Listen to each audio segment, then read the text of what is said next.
नमस्कार मित्रांनो, तुम्हाला सुख सापडलं आहे का? आज सुखी होण्याचं रहस्य संत तुकाराम महाराजांच्या या अभंगाद्वारे उलगडणार आहे. आपण सगळे सुखाच्या शोधात धावत असतो, पण जरा शांत बसून विचार केला तर लक्षात येतं आपल्याला आयुष्यात खरंच किती सुख आहे. चला तर मग बघूयात काय सांगत आहे हा अभंग. सुख पाहता जवा पाडे, दुःख पर्वता एवढे, धरी धरी आठवण माणी संतांचे वचन. नेले रात्रीने ते अर्धे, बाळपण जरा व्याधे. तुका म्हणे पुढा, घाना जुंतीस असी मुढा. तुकाराम महाराज म्हणतात, सुख पाहता जवा पाडे, म्हणजेच सुख हे जसं ज्वारीच्या दाण्यासारखं खूप छोटं आणि थोडंसं आहे, आणि दुःख पर्वता एवढे, दुःख मात्र पर्वता एवढं मोठं. एक उदाहरण पाहूयात. समजा तुम्ही नवीन मोबाईल घेतला. पहिले 2-3 दिवस खूप आनंद होतो, पण काही दिवसांनी तोच मोबाईल साधा वाटायला लागतो. पण जर तो मोबाईल हरवला तर ते दुःख किती मोठं वाटतं.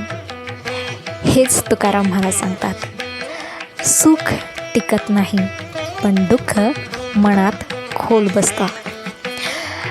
आता नंतरच्या काही ओळींमध्ये महाराज खूप मोठा सत्य सांगतात. नेले रात्रीने ते अर्धे, बाळपण जरा व्याधे. आपल्या आयुष्याचा अर्धा भाग झोपण्यात जातो. उरलेलं काय? बालपण काही कळत नाही, म्हातारपण शरीर साथ देत नाही, आजारपण त्रासच त्रास. जर एखाद्याचं आयुष्य 70 वर्षाचं असेल, 35 वर्ष झोपेत, 15 वर्ष बालपण आणि शिक्षण, 10 ते 15 वर्ष म्हातारपण किंवा आजारीपण, मग खरंच जाणून समजून जगायला किती वेळ उरतो? खूपच कमी. आपण काय करतो? पैसा कमावतो, नाव कमावतो, स्पर्धा करतो, इतरांशी तुलना करतो, पण सरतेशेवटी काय मिळतं? ताण, चिंता, असंतोष. तुकाराम महाराज सांगतात, धरी धरी आठवण माणी संतांचे वचन. म्हणजे काय? सतत देवाची आठवण ठेवा, संतांचे विचार मनात ठेवा. इथे एक गोष्ट पाहूया.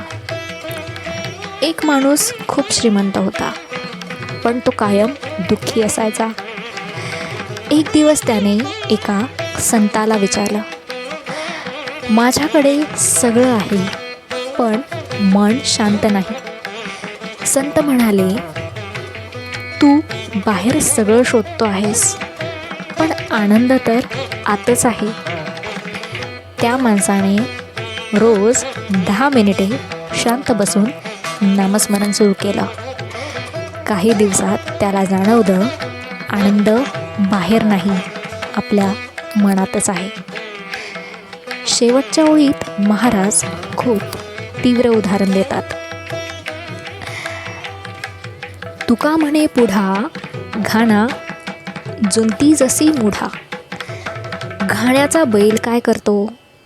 तो दिवसभर फिरत राहतो, पण तो त्याच ठिकाणी असतो. आपणही तसंच करतो का? जरा विचार करा. रोज उठणं, काम करणं, पैसा आणि झोप, आणि पुन्हा तेच. जर यात काही अर्थ नसेल तर आपणही त्या बैलासारखेच आहोत का? जीवन बदलण्यासाठी 3 साधे उपाय आहेत. दररोज 5 ते 10 मिनिट नामस्मरण करा, संतांचे विचार ऐका, वाचा, लहान गोष्टींमध्ये आनंद शोधा. तर इथे मुख्य संदेश हाच सांगितलेला आहे. सुख कमी आहे, दुःख जास्त आहे, आयुष्य खूप थोडं आहे, वेळ वाया घालवू नका आणि संतांचा मार्ग स्वीकारा. तर हा अभंग आपल्याला जागं करतो आहे. आयुष्य फक्त जगायचं नाही आहे, तर ते समजून जगायचं आहे. तुकाराम महाराजांचा संदेश स्पष्ट आहे. जीवन वाया घालवू नका, नाहीतर जन्ममृत्यूच्या चक्रात अडकून राहाल. जर तुम्हाला हा विचार आवडला असेल तर व्हिडिओला लाईक करा, शेअर करा आणि चॅनलला सबस्क्राईब करा. पुन्हा भेटूया अशाच अनेक सुंदर विचारांसोबत. धन्यवाद.